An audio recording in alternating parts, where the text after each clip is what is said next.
First Chronicles 4, verse 5. And Asher, the father of Tekoa, had 2 wives, Helah and Nerah.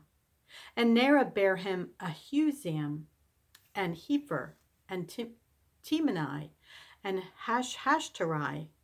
These were the sons of Nerah. And the sons of Helah were Zereth, and Jezoar, and Ethnan. And Kaz begat Anub, and Zobebah, and the families of Aharhel, the son of Haram. And Jabez was more honorable than his brethren. And his mother called his name Jabez, saying, Because I bare him with sorrow.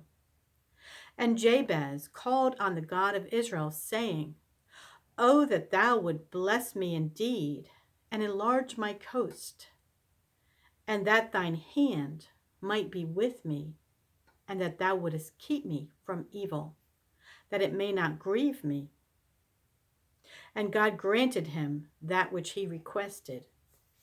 And Chelub, the brother of Shua, begat Meher, which was the father of Eshton. And Eshton begat Bethrapha, and Paseah, and Tehina, the father of Nahash.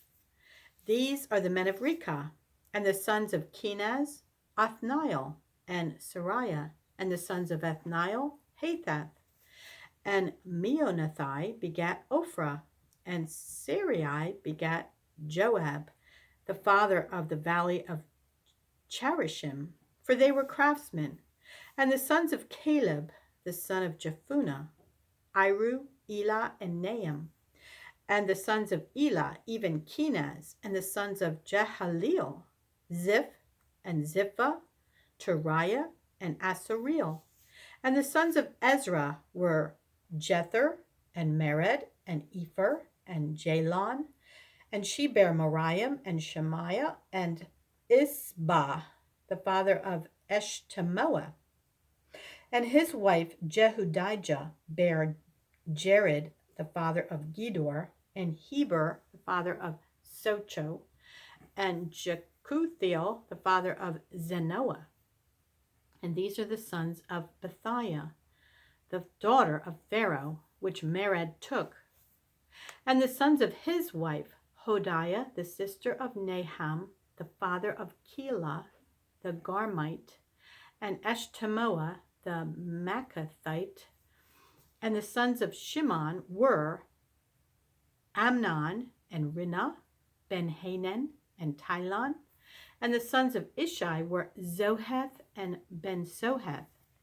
The sons of Shelah, the son of Judah, were the father of Lekah, and Leda, the father of Marisha, and the families of the house of them that wrought fine linen, of the house of Ashbiah, and Joachim, and the men of Chozeba, and Joash, and Seraph, who had the dominion in Moab, and Jeshub-Leham. And these are ancient things. These were the potters, and those that dwelt among plants and hedges. There they dwelt with the king for his work. The sons of Simeon were Nemuel, and Jamin, Jerib, Zerah, and Shaul.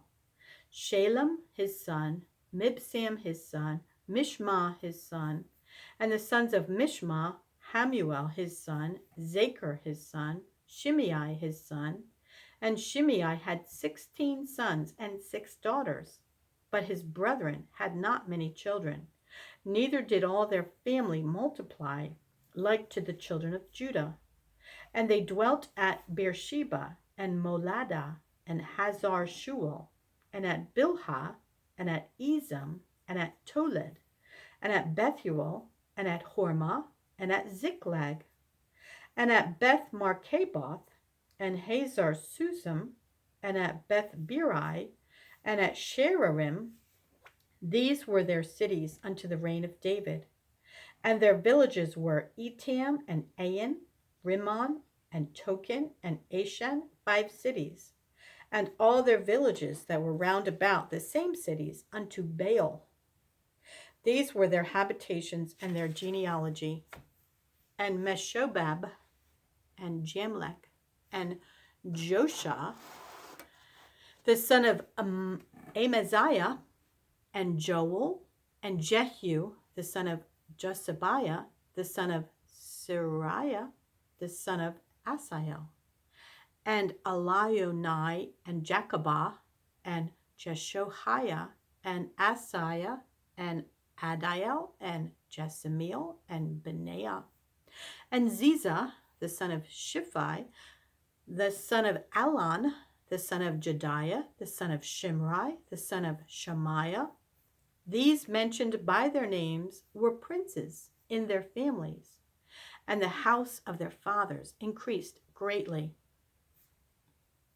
And they went to the entrance of Gedor, even unto the east side of the valley, to seek pasture for their flocks.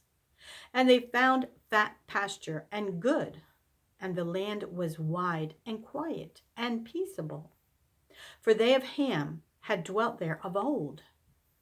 And these written by name came in the days of Hezekiah, king of Judah, and smote their tents, and the habitations that were found there, and destroyed them utterly unto this day, and dwelt in their rooms, because there was pasture there for their flocks.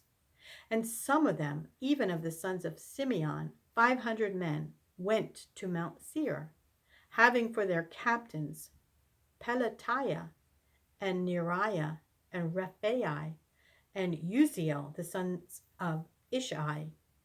And they smote the rest of the Amalekites that were escaped, and dwelt there unto this day.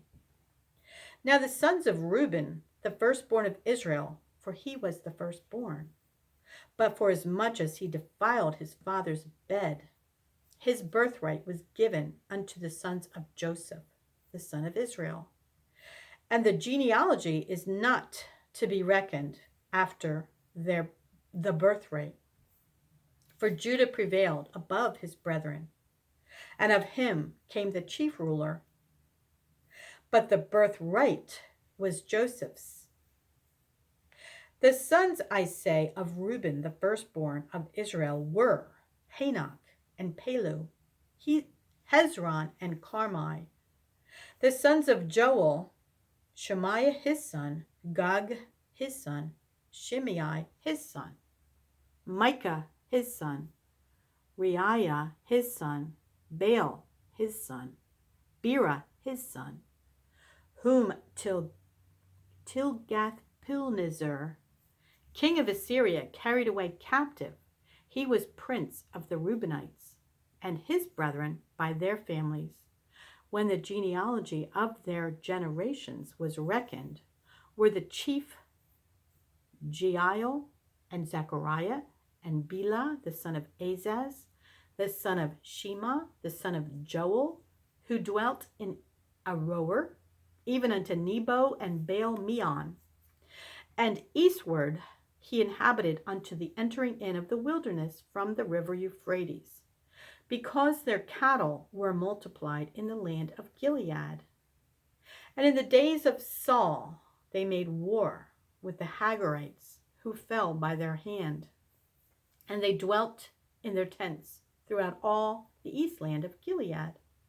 And the children of Gad dwelt over against them in the land of Bashan unto Salcah. Joel the chief, and Shapham the next, and Janai and Shaphat in Bashan.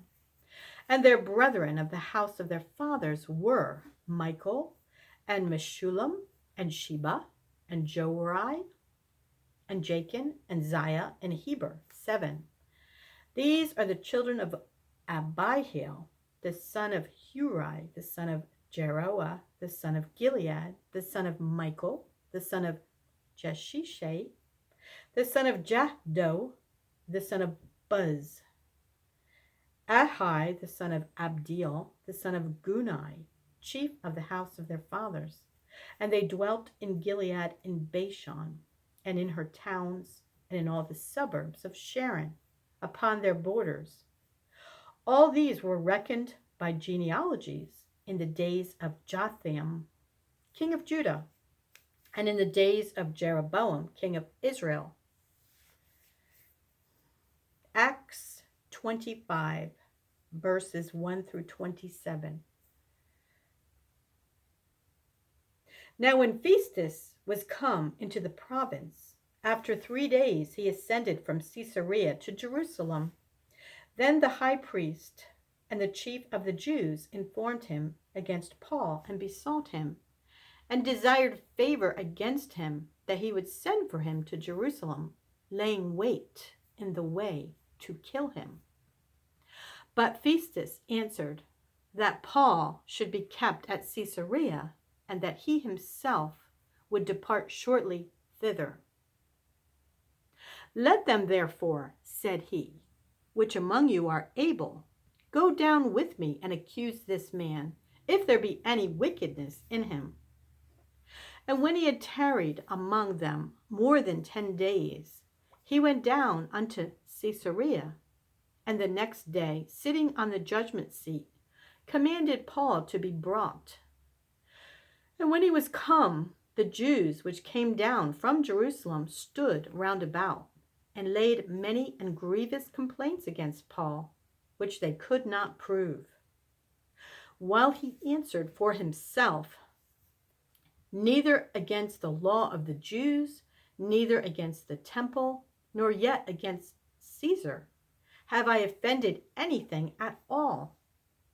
But Festus, willing to do the Jews a pleasure, answered Paul and said, Wilt thou go up to Jerusalem, and there be judged of these things before me? Then said Paul, I stand at Caesar's judgment seat, where I ought to be judged. To the Jews have I done no wrong, as thou very well knowest. For if I be an offender, or have committed anything worthy of death, I refuse not to die. But if there be none of these things whereof these accuse me, no man may deliver me unto them. I appeal unto Caesar. Then Festus, when he had conferred with the council, answered, Hast thou appealed unto Caesar? Unto Caesar shalt thou go. And after certain days, King Agrippa and Bernice came unto Caesarea to salute Festus. And when they had been there many days, Festus declared Paul's cause unto the king, saying, There is a certain man left in bonds by Felix, about whom, when I was at Jerusalem, the chief priests and the elders of the Jews informed me, desiring to have judgment against him. To whom I answered, It is not the manner of the Jews to deliver any man to die, before that he which is accused have the accusers face to face, and have license to answer for himself concerning the crime laid against him.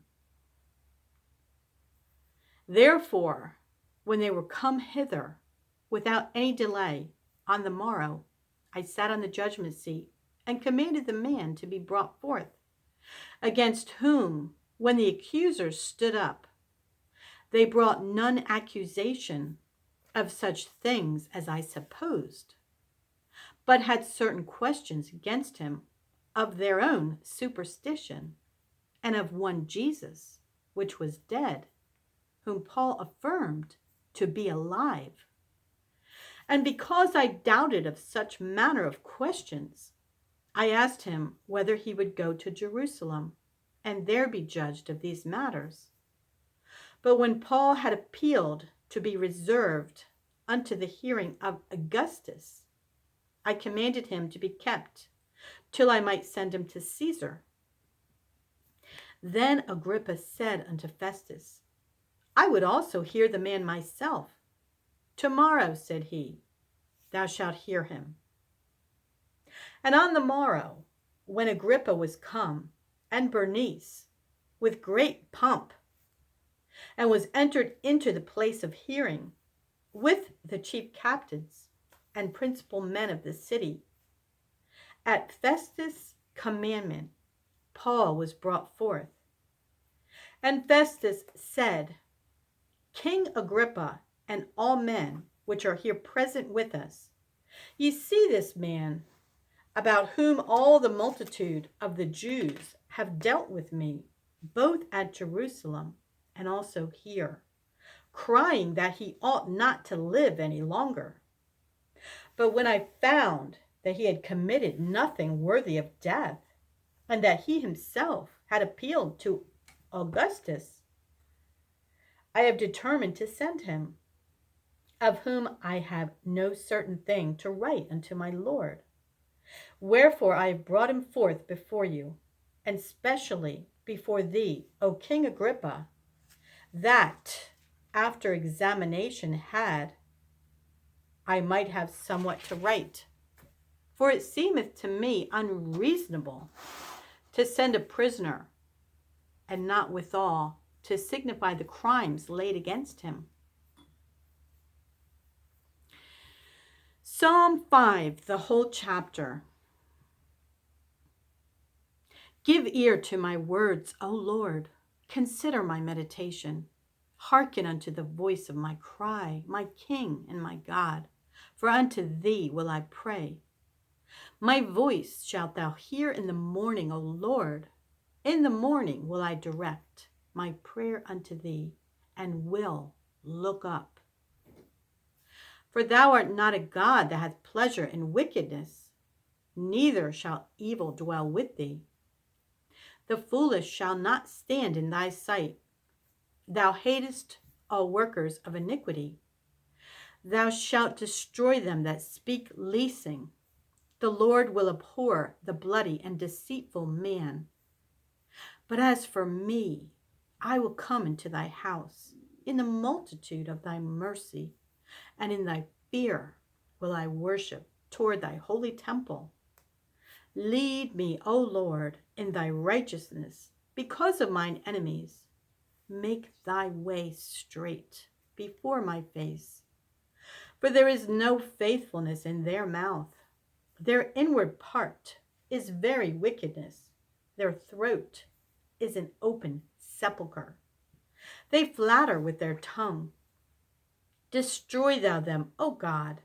Let them fall by their own counsels. Cast them out in the multitude of their transgressions. For they have rebelled against thee. But let all those that put their trust in thee rejoice. Let them ever shout for joy, because thou defendest them. Let them also that love thy name be joyful in thee. For thou, Lord, wilt bless the righteous. With favor wilt thou compass him, as with a shield. Proverbs 18, verse 19. A brother offended is harder to be won than a strong city, and their contentions are like the bars of a castle.